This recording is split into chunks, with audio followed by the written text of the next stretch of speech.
Hello મિત્રો, સ્વાગત છે તમારું મારી યુટ્યુબ ચેનલ આરકે એગ્રી કોચિંગમાં. આપણે કંઈક ઇન્ટિગ્રેટેડ પેસ્ટ મેનેજમેન્ટના ઘટકો વિશે ડિટેલમાં વાત કરતા હતા, જેમાં આપણે અગાઉના લેક્ચરમાં કલ્ચરલ મેથડ એટલે કે સાંસ્કૃતિક મેથડ, ભૌતિક મેથડ તેમજ યાંત્રિક પદ્ધતિ જે આપણા જીવાતોના નિયંત્રણ માટે જરૂરી છે તેના વિશે જોઈ ગયા છીએ. આજે આપણે ઇન્ટિગ્રેટેડ પેસ્ટ મેનેજમેન્ટનો ચોથો ઘટક બાયોલોજિકલ કંટ્રોલ એટલે કે જૈવિક નિયંત્રણ વિશે જોઈશું, કે જેમાં જે જીવાતો છે તે જ જે બીજી જીવાતો છે તેને કઈ રીતના ખાય છે અને કઈ રીતના આપણે આપણા જે ખેતરમાં નુકસાનકારક જીવાત છે તેનો કંટ્રોલ કરે છે તેના વિશે જોઈશું. આજે આપણે જે બાયોલોજિકલ કંટ્રોલ છે બાયોલોજિકલ કંટ્રોલ છે તેમાં કોનો સમાવેશ થાય છે તેના વિશે જોઈશું અને તેમજ તેની થોડીક હિસ્ટ્રી વિશે જોઈશું. તો સૌપ્રથમ જોઈએ બાયોલોજિકલ કંટ્રોલ એટલે કે જૈવિક નિયંત્રણ કોને કહેવામાં આવે છે. તો યાદ રાખજો, જો જીવન સજીવોનો ઉપયોગ કરીને આપણા ખેતરમાં જે નુકસાનકારક જીવાતો છે તેને મારવાની જે પદ્ધતિ છે તેને જૈવિક પદ્ધતિ કહેવામાં આવે છે. મતલબ એક ઇન્સેક્ટ છે એ બીજા ઇન્સેક્ટને મારે છે, બરોબર.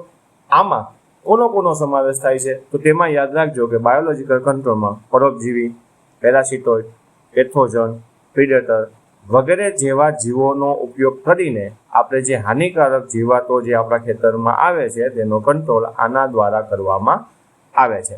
અહીં તમે ફોટામાં જોયું છે કે ભાઈ જે હાનિકારક જીવાત છે તેને કોઈક બીજી જીવાત છે તે મારીને ખાય છે, બરોબર. તો આપણા જે હાનિકારક જે જીવાત છે તેને જીવાતને કોઈ બીજા ખાતા હોય, બરોબર, તો આપણા માટે તો સારું જ કહેવાય, કેમ કે આપણે બીજા કંટ્રોલ મેજર કરવા પડે નહીં. હવે જોઈએ બાયોલોજિકલ કંટ્રોલ માટેના કેટલાક વૈજ્ઞાનિકો અને એને શેની શોધ કરી હતી તેના વિશે. તો તેમાં પહેલું આવે છે H.S. સ્મિથ, જેને 1919માં બાયોલોજિકલ કંટ્રોલ શબ્દ આપ્યો હતો, બરોબર. તમને હવે એવું પૂછાય કે બાયોલોજિકલ કંટ્રોલ શબ્દ સૌપ્રથમ કોને આપ્યો હતો? તો યાદ રાખજો કે H.S. સ્મિથે આપ્યો હતો. ક્યારે આપ્યો હતો? કે 1919માં આપ્યો હતો. અને આ જે H.S. સ્મિથ છે તેને જ જૈવિક નિયંત્રણના પિતા એટલે કે ફાધર ઓફ બાયો કંટ્રોલ પણ કહેવામાં આવે છે. આ પણ ખાસ યાદ રાખજો, જો તમને ફાધર પૂછે તો તમને ખબર હોવી જોઈએ કે બાયો કંટ્રોલના જે ફાધર છે તે કોણ છે? તો H.S. સ્મિથ છે, તે બાયો કંટ્રોલના ફાધર છે, એ તમને ખબર હોવી જોઈએ. ત્યાર પછીના વૈજ્ઞાનિક છે પોલ ડી બેચ, જેને 1973માં સૌપ્રથમ કીટ નિયંત્રણ માટે પેરાસિટોઇડ, પ્રિડેટર એટલે કે શિકારી કીટકો અને પેથોજન એટલે કે રોગકારકોના અભ્યાસ અને ઉપયોગ પર ભાર મૂક્યો હતો, બરોબર. સૌપ્રથમમાં જેને વધારે જે કીટ નિયંત્રણ માટે જે જૈવિક પરિબળો છે તેનો ઉપયોગ કરવાનો જે ભાર મૂક્યો હોય તે આ કયા વૈજ્ઞાનિકે કર્યો હતો? કે યાદ રાખજો, પોલ ડી બેચ વૈજ્ઞાનિકે કર્યો હતો 1973માં, બરોબર. આ બે વૈજ્ઞાનિક છે એ તમે ખાસ યાદ રાખજો જે બાયોલોજિકલ કંટ્રોલ માટે ઉપયોગી છે. હવે જોઈએ કે હિસ્ટ્રી શું છે બાયોલોજિકલ કંટ્રોલની. ભાઈ બાયોલોજિકલ કંટ્રોલની શરૂઆત ક્યારે થઈ હતી, બરોબર, કયા વર્ષે થઈ હતી, કે વિશ્વ સ્તરે ક્યારે થઈ હતી અને આપણા જે ભારતમાં છે એ પણ ક્યારે થઈ હતી એ પણ તમને ખબર હોવી જોઈએ. તો જૈવિક નિયંત્રણનો પ્રથમ સફળ પ્રયાસ વિશ્વ સ્તરે 1888માં થયો હતો. હવે તમને સ્થળ પૂછે કે સ્થળ ક્યાં થયો હતો, તો એ પણ તમને ખબર હોવી જોઈએ કે કેલિફોર્નિયા યુએસએમાં સૌ પ્રથમ છે એ જૈવિક નિયંત્રણનો વિશ્વ લેવલે પહેલી વાર પ્રયાસ કરવામાં આવ્યો હતો, જે રિલે અને એ કિબલ વૈજ્ઞાનિક દ્વારા કરવામાં આવ્યો હતો. હવે પાછું એ પણ પૂછાય કે ભાઈ વૈશ્વિક સ્તરે કયા જીવાતના કંટ્રોલ માટે કયા જીવાતનો ઉપયોગ કરવામાં આવ્યો હતો, તો તે પણ તમને યાદ રાખવાનું છે કે કોટન કુશની સ્કેલ છે, કોટન કુશની સ્કેલ જે આપણા સાઇટ્રસ એટલે કે લીંબુમાં આવતી જીવાત છે તેના નિયંત્રણ માટે વડાલિયા બીટલનો ઉપયોગ કરવામાં આવ્યો હતો, બરોબર. હવે આ વડાલિયા બીટલ છે એ હકીકતમાં યુએસએમાં નહોતા, બરોબર, એને યુએસએમાં લઈ આવવામાં આવ્યા હતા, બરોબર. રિલે અને એક કિબલ જે વૈજ્ઞાનિક છે તે આ જે વડાલિયા બીટલ છે તેને ઓસ્ટ્રેલિયાથી લઈ આવ્યા હતા. તો વિશ્વ સ્તરે તમને પૂછે, બરોબર છે, કે તમને આ રીતના ક્વેશ્ચન પૂછે કે વિશ્વ સ્તરે પ્રથમ સફળ પ્રયાસ જૈવિક નિયંત્રણમાં કયા પેસ્ટ માટે કરવામાં આવ્યો હતો, તો યાદ રાખજો તે હતું કોટન કુશની સ્કેલ અને કોના દ્વારા કરવામાં આવ્યો હતો કોટન કુશની સ્કેલનું નિયંત્રણ છે એ પ્રથમ કયા જૈવિક જંતુ દ્વારા એનો કંટ્રોલ કરવામાં આવ્યો હતો તો તેમાં આવશે વડાલિયા બીટલ. અને વૈજ્ઞાનિકનું નામ પૂછે તો એમાં આવશે રિલે અને એ કિબલ. બરોબર, એટલે આ બધા ક્વેશ્ચન છે તેમાંથી પૂછાવાના ચાન્સીસ છે કે ભાઈ ક્યાંથી આ જે જૈવિક નિયંત્રણનો જે વડાલિયા બીટલ છે ક્યાંથી લઈ આવવામાં આવ્યો હતો તો ઓસ્ટ્રેલિયાથી યુએસએ લઈ આવવામાં આવ્યો હતો. તે બધું તમારે યાદ રાખવું પડશે. બરોબર, અહીં ફોટો પણ આપેલો છે જે તમે જોઈ શકો છો કે જે કોટન કુશની સ્કેલ છે બરોબર એને જે વડાલિયા બીટલ છે તેને ખાય છે. હવે આપણે વિશ્વ સ્તરે તો જોઈ ગયા, હવે આપણે જોશું કે ભારતમાં પ્રથમ ક્યારે જૈવિક નિયંત્રણનો ઉપયોગ કરવામાં આવ્યો હતો. તો તેમાં યાદ રાખજો કે ભારતમાં કુદરતી શત્રુનો પ્રથમ ઉપયોગ 1898માં થયો હતો, જેમાં ઓસ્ટ્રેલિયન લેડીબર્ડ બીટલ ને ઓસ્ટ્રેલિયાથી લાવવામાં આવી હતી. બરોબર, આપણે ઓસ્ટ્રેલિયન લેડીબર્ડ બીટલ છે તેને ઓસ્ટ્રેલિયાથી લઈ આવવામાં આવી હતી. આગળ પણ વિશ્વ સ્તરે જે આપણે વડાલિયા બીટલ હતી તે પણ ઓસ્ટ્રેલિયાથી લઈ આવવામાં આવી હતી. તો આ વસ્તુ તો તમને હવે ભૂલાશે નહીં. જો ભારતમાં પ્રથમ સ્તરે પૂછે કે વિશ્વમાં પ્રથમ સ્તરે પૂછે છે બરોબર, એમાં આવશે ક્યાંથી કે ક્યાંથી લઈ આવવામાં આવી હતી. તો એમાં જે લેડીબર્ડ બીટલ છે તે પણ ઓસ્ટ્રેલિયામાંથી લઈ આવવામાં આવી હતી અને વડાલિયા બીટલ છે તે પણ ઓસ્ટ્રેલિયામાંથી જ લઈ આવવામાં આવી હતી. હવે ભારતમાં જે ઓસ્ટ્રેલિયન લેડીબર્ડ બીટલ છે તે લઈ આવવામાં આવી હતી. હવે કોના માટે લેવામાં આવી હતી તો તે પણ યાદ રાખજો કે કોફીમાં જે ગ્રીન સ્કેલ નામની જે જીવાત છે તેના નિયંત્રણ માટે આપણે આ ઓસ્ટ્રેલિયન લેડીબર્ડ બીટલ છે તે ઓસ્ટ્રેલિયાથી લેવામાં આવી હતી.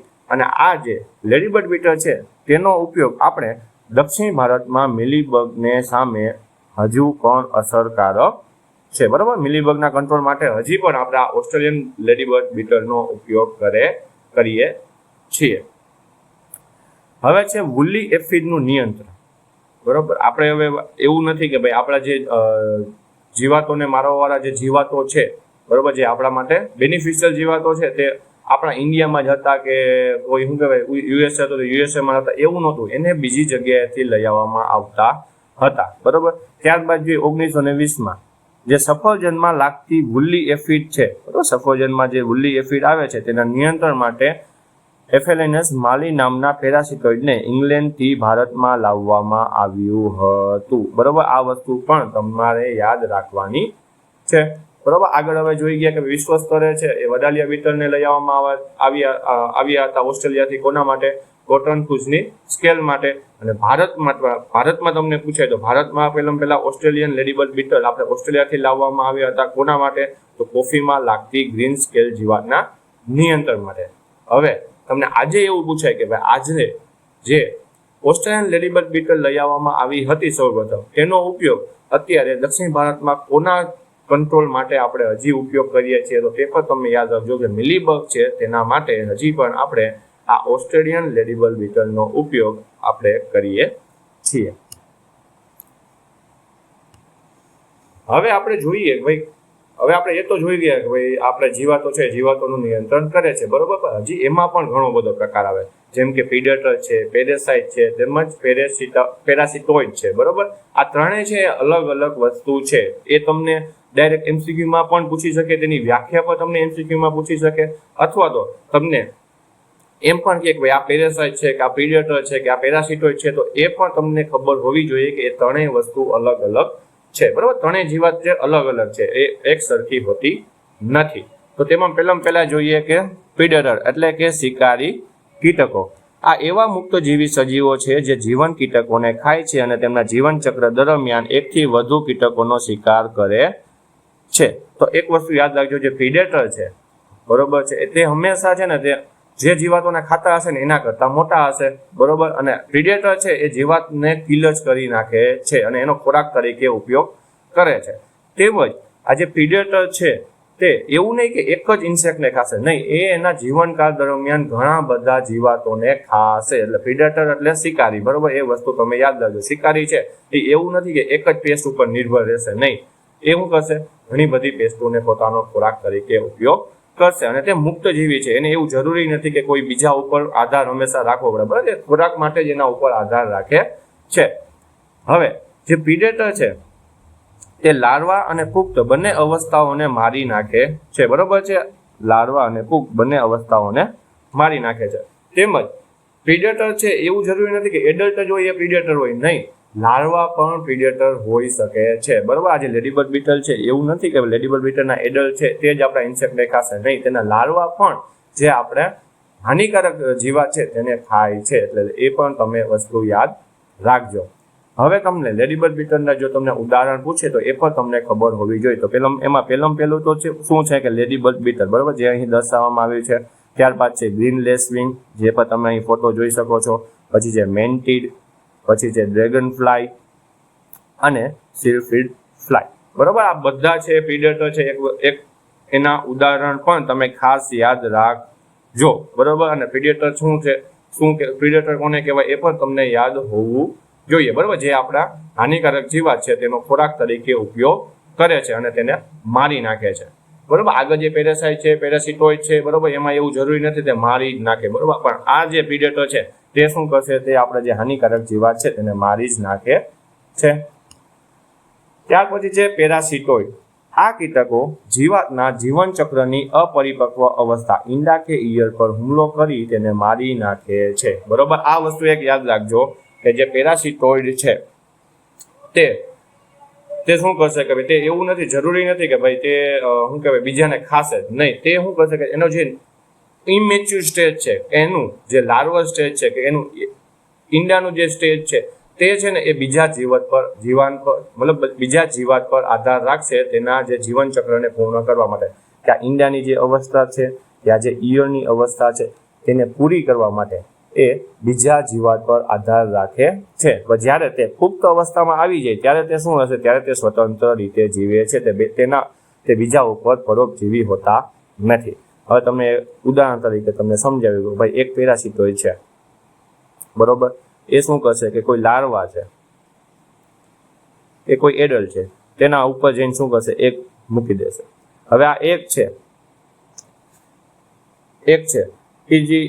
એમાંથી શું નીકળશે, લાર્વા. એ તો આપણે ખબર જ છે. તો એ શું કરશે, લાર્વા જશે આ જીવાતની અંદર અને આ જીવાતની અંદર તે રહેશે અને તે આ જીવાતનો ખોરાક તરીકે ઉપયોગ કરશે.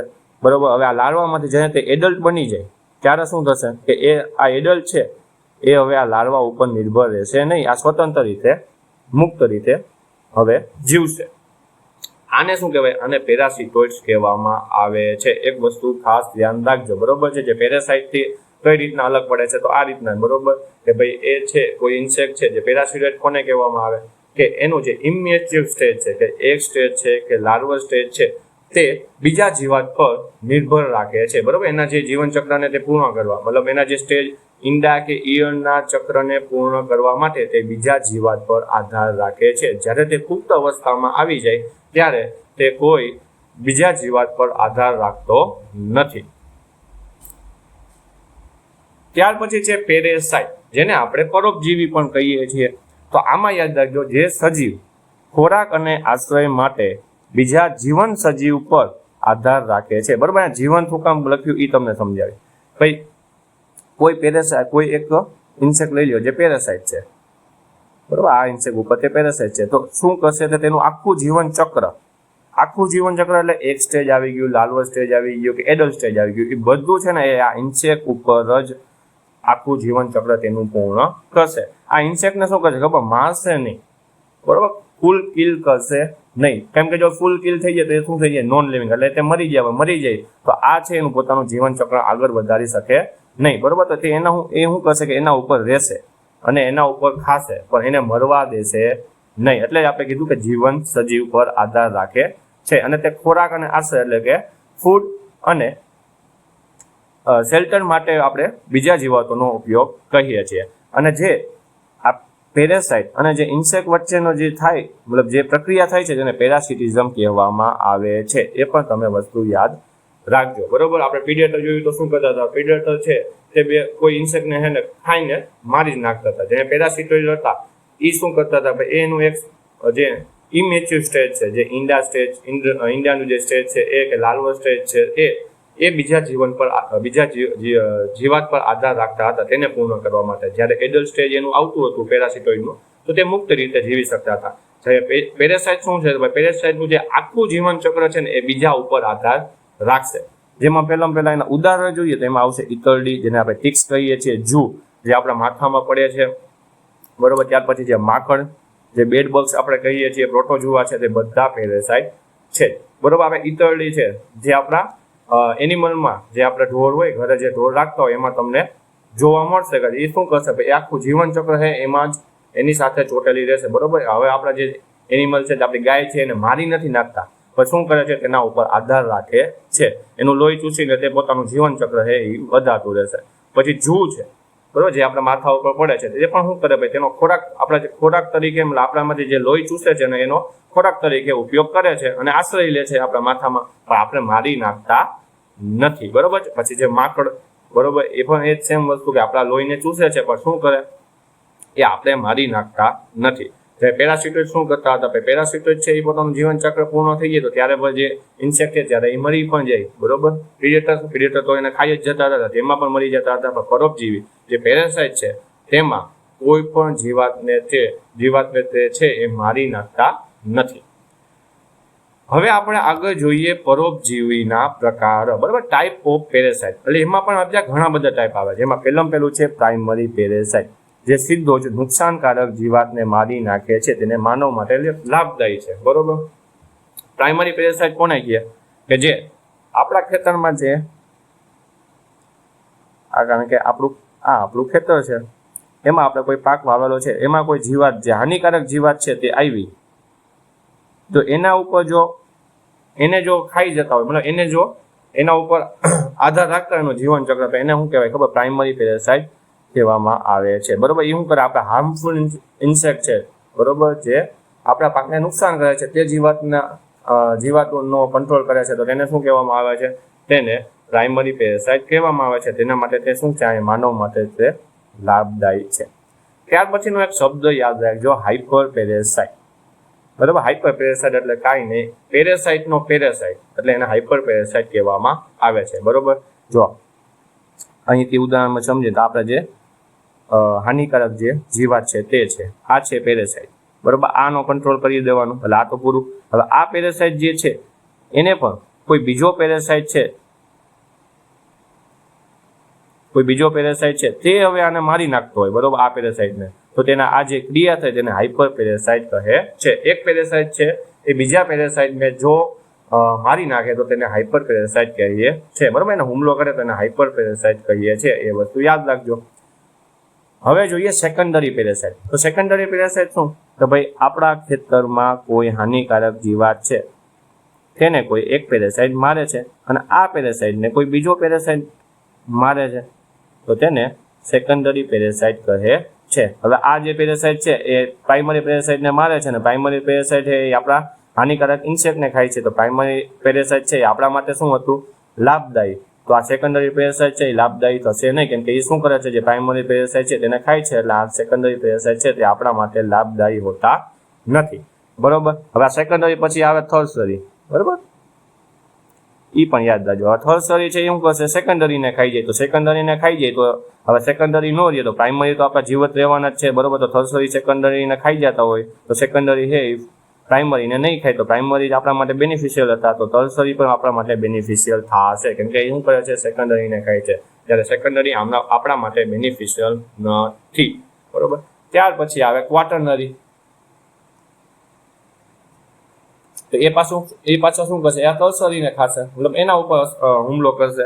તો થર્સરી છે આપણા માટે બેનિફિશિયલ હતા, હોય એના બેનિફિશિયલ ઉપર જો હુમલો કરતા હોય તો શું કરવું હોય, તે હંમેશા આપણા માટે હાનિકારક હોય. એટલે જે ક્વાટર્નરી છે તે આપણા માટે હાનિકારક પેરાસાઇટ છે, એ તમે વસ્તુ યાદ રાખજો, બરોબર. આમાં કાંઈ નહીં, જો પ્રાઇમરી પેરાસાઇટ છે આપણા માટે લાભદાયી, સેકન્ડરી પેરાસાઇટ છે તે આપણા માટે લાભદાયી નથી, જ્યારે થર્સરી પેરાસાઇટ છે આપણા માટે લાભદાયી છે, જ્યારે ક્વાટર્નરી પેરાસાઇટ છે તે આપણા માટે લાભદાયી નથી, બરોબર.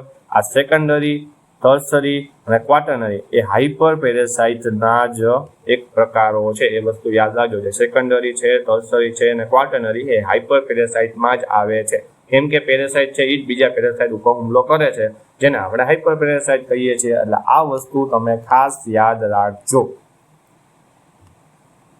હજી પેરાસાઇટમાં એક શું કહેવાય, વિશિષ્ટ અવસ્થાઓ પર છે. એમાં પહેલું છે સુપર પેરાસિટિઝમ. સુપર પેરાસિટિઝમ કોને કહેવાય? જ્યારે એક જ જાતિના એક કરતાં વધુ પરોપજીવીઓ એક જ હોસ્ટ પર હુમલો કરે તેને સુપર પેરાસિટિઝમ કહેવામાં આવે છે.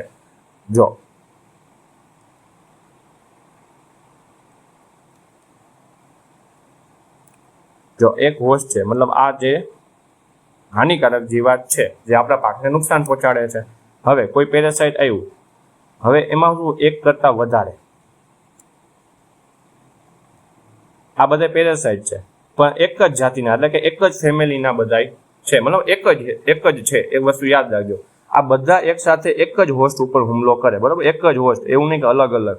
આ એક જ હોસ્ટ ઉપર હુમલો કરે તેને સુપર પેરાસિટિઝમ કહેવામાં આવે છે. એક વસ્તુ યાદ રાખજો કે ભાઈ એક જ જાતિના એક કરતાં વધુ પરોપજીવીઓ એક જ હોસ્ટ પર હુમલો કરે, બરાબર? આમાં એક જ હોસ્ટ છે એ યાદ રાખજો. એક જ કોઈ જીવાત છે તેના ઉપર ઘણા બધા પેરાસાઇટ છે હુમલો કરે છે, બરાબર? એક જ જાતિના સેમ ફેમિલીના છે જે જીવાત એ એક જ હોસ્ટ ઉપર જો હુમલો કરે તેને સુપર પેરાસિટિઝમ કહેવામાં આવે છે. એ વસ્તુ તમે ખાસ યાદ રાખજો, બરોબર? હજી તમને કહી દઉં કે સુપર પેરાસિટિઝમ કોને કહેવાય? કે ભાઈ જો કોઈ પણ પેરાસાઇટ છે, બરોબર, આ બધા પેરાસાઇટ છે ઘણા બધા, બરોબર, એનું પોપ્યુલેશન જાજુ છે અને એક જ ફેમિલીના છે અને એ કોઈ એક જ હોસ્ટ ઉપર હુમલો કરે, બરોબર, તો તેને સુપર પેરાસિટિઝમ કહેવામાં આવે છે. જેનું ઉદાહરણ છે પિનસોફ્લાયના જે લાર્વા છે, જેની ઈયળ છે તે ટેન્ચિલ ફ્લાય પર હુમલો કરે છે. જે અહીં ઉદાહરણમાં તમે અહીં ફોટામાં દર્શાવે છે, જે આ છે ટેન્ચિલ ફ્લાય, તે શું કરે છે? જે પિનસોફ્લાય છે ને એના ઈયળ ઉપર હુમલો કરે છે, બરોબર છે? એટલે સુપર પેરાસિટિઝમનું ઉદાહરણ છે. ત્યાર પછી જે મલ્ટિપલ પેરાસિટિઝમ, જ્યારે અલગ અલગ જાતિના બે કે તેથી વધુ પરોપજીવીઓ એક જ હોસ્ટ પર હુમલો કરે, બરોબર? મલ્ટિપલ પેરાસિટિઝમમાં શું કે એમાં યાદ રાખજો ભાઈ આપણું ખેતર છે, એમાં હોસ્ટ છે, હોસ્ટ એક જ છે પણ જે પેરાસાઇટ છે તે બધા અલગ અલગ છે, બરોબર? આ કારણ કે આ પહેલો, આ બીજો, આ ત્રીજો, આ ત્રણ અલગ અલગ પેરાસાઇટ છે, બરોબર? સેમ ફેમિલીના નથી, ત્રણ અલગ અલગ જ છે અને આ ત્રણ એક જ હોસ્ટ ઉપર હુમલો કરે છે તેને મલ્ટિપલ પેરાસિટિઝમ કહેવામાં આવે છે, બરોબર? ખાસ યાદ રાખજો, બરોબર? સુપર પેરાસિટિઝમ કોને કહેવાય? મલ્ટિપલ પેરાસિટિઝમ કોને કહેવાય? તો મલ્ટિપલ પેરાસિટિઝમમાં શું કહેવામાં આવ્યું છે? ત્રણ નહીં પણ ઘણા બધા અલગ અલગ પેરાસાઇટ છે જે સેમ ફેમિલીના નથી, એ કોઈ એક જ હોસ્ટ ઉપર હુમલો કરે તો તેને મલ્ટિપલ પેરાસિટિઝમ કહેવામાં આવે છે. અને કોઈ એક જ ફેમિલીના પેરાસાઇટ છે કે એક જ ફેમિલીના કોઈ જીવાત છે, આ બધા સેમ ફેમિલીના છે અને એ કોઈ એક હોસ્ટ ઉપર હુમલો કરે તો તેને સુપર પેરાસિટિઝમ કહેવામાં આવે છે. અને સુપર પેરાસિટિઝમનું જે ઉદાહરણ છે, જે કે પિનસોફ્લાયની ઈયળ પર ટેન્ચિલ ફ્લાયનો હુમલો એ સુપર પેરાસિટિઝમનું ઉદાહરણ છે. તો એ તમે ખાસ યાદ રાખજો, કેમ કે આ પણ ઉદાહરણમાં મતલબ MCQમાં તમને પૂછી શકે કે પિનસોફ્લાયના લાર્વા પર ટેન્ચિલ ફ્લાયનો હુમલો છે તે કયા પ્રકારનું પેરાસિટિઝમ છે? તો તમને યાદ હોવું જોઈએ કે તે સુપર પેરાસિટિઝમમાં આવે છે, બરોબર છે? અને મલ્ટિપલ પેરાસિટિઝમ કોને કહેવાય, સુપર પેરાસિટિઝમ કોને કહેવાય, તેનું પણ તમને MCQ પૂછાઈ શકે છે કે નીચેનામાંથી કોને મલ્ટિપલ પેરાસિટિઝમ કહેવામાં આવે છે? તો તેમાં નીચે અલગ અલગ વ્યાખ્યા આપેલી હોય તો તમારે તેમાંથી સાચી વ્યાખ્યા ગોતીને તેને ટીક કરવાની હોય છે. તો આ રીતના પણ તમને MCQ પૂછી શકે છે. હવે આપણે ભાઈ પેરાસિટોઇડ અને પ્રિડેટરને પાછા એકવાર આમ શું કહેવાય સાદી ભાષામાં ને સિમ્પલ ભાષામાં સમજીએ. તો પહેલા છે ને કદના આધારે જોજો. તો કદમાં શું હોય કે ટ્રુ પેરાસાઇટ છે, જે સાચું પરોપજીવી છે, તે હોસ્ટ કરતાં નાનું હશે, બરોબર? કે જેના ઉપર જે હુમલો કરતો હોય છે ને એના કરતાં શું હશે? નાનું હશે, બરોબર? એમાં આપણે વાત કરેલી કે ભાઈ જો ઈતરડી છે, જૂ છે, એ આપણા કરતાં તો મોટું નહોતા, એ આપણા કરતાં તો સાવ નાના હતા, એટલે પેરાસાઇટ કહેવામાં આવે છે. તો એ શું થયું? હોસ્ટ કરતાં નાના. ત્યાર પછી છે પેરાસિટોઇડ છે ને હોસ્ટ જેવડું જ હોય છે, બરોબર? બે સેમ કદના આધારે જોઈએ તો બે સેમ જ હોય, એમાં કોઈ મોટું ન હોય ને કોઈ નાનું ના હોય. જ્યારે પ્રિડેટર એ છે હોસ્ટ કરતાં મોટું હોય છે, બરોબર? આપણે લેડીબર્ડ બીટર છે તે આપણા સકિંગ પેસ્ટને ખાય છે, તો સકિંગ પેસ્ટ કેવા છે? નાના. જ્યારે લેડીબર્ડ બીટર કેવું છે? મોટું. તે હોસ્ટ કરતાં મોટું થઈ ગયું છે. હવે ખોરાક લેવાની અવસ્થા, કે ભાઈ ખોરાક મતલબ ખોરાક લેવાની એટલે કે એનો હકીકતમાં એક જીવાત છે બીજા જીવાત પર જે અટેક કરે છે એ કયા સ્ટેજ પર કરે છે તેના ઉપર.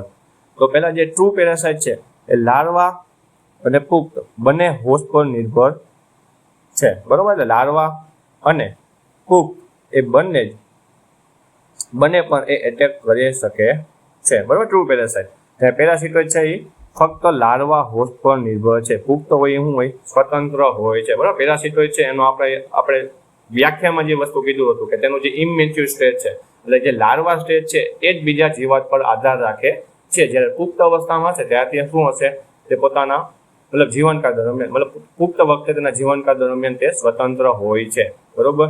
અને ત્યાર પછી છે પ્રિડેટર કે જે લાર્વા અને પુખ્ત બંને હોસ્ટને ખાય છે, બરોબર. એમાં જે આપણે લેડીબર્ડ બીટરના જે લાર્વા છે અને તેના એડલ્ટ છે બંને એ બીજા જે સકિંગ પેસ્ટ છે તેને ખાય છે. એટલે ખોરાક લેવાની અવસ્થામાં જોવા જાય તો પેરાસિટોઇડ એક જ વસ્તુ એમાં યાદ રાખવાનું, એમાં જે ફક્ત લાર્વા છે એ હોસ્ટ પર નિર્ભર છે, જ્યારે પુખ્ત સ્વતંત્ર છે. જ્યારે આપણે ટ્રુ પેરાસાઇટ જોઈએ તો ટ્રુ પેરાસાઇટમાં તો આપણે કહ્યું હતું એનું આખું જીવન ચક્ર છે એ બીજા હોસ્ટ પર આધાર રાખે છે. એટલે એમાં તો લાર્વા અને પુખ્ત બંને હોસ્ટ પર નિર્ભર. અને પ્રિડેટર છે એમાં પણ લાર્વા અને પુખ્ત બંને હોસ્ટ ઉપર ખાય છે. હવે છે જરૂરી હોસ્ટની સંખ્યા.